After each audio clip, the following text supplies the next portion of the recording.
mahina, minsan malakas. Nakarami ako 103 nung pasukan sir. Isang araw lang yun, ako lang mag-isa. Mula ako nung 7, natapos ako mga 9 sir. Ikaw, tinuruan ako magkupit. Tagawalis lang.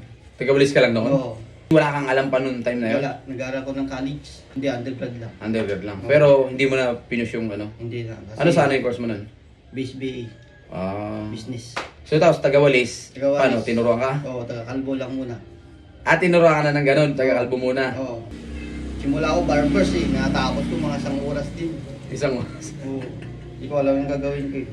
So from namasukan ka, tapos nung nagkasarili ka na, malaki ba yung ano, pagbabago? Hawak ko oras. Kahit anong oras ko mag-isip.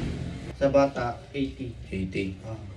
Tsaka mga boss, yung ano niya rito, yung nire-rent niya, ano lang, kumbaga kasi probinsya nga mga boss, yung shop niya, tapos bahay niya na. Palag na iupa niya para sa 5K. Tapos, mag-average ka lang dito ng mga 10 siguro gupit. Okay na ako. Pwede na yun, buhay ka na dun, no? Oo.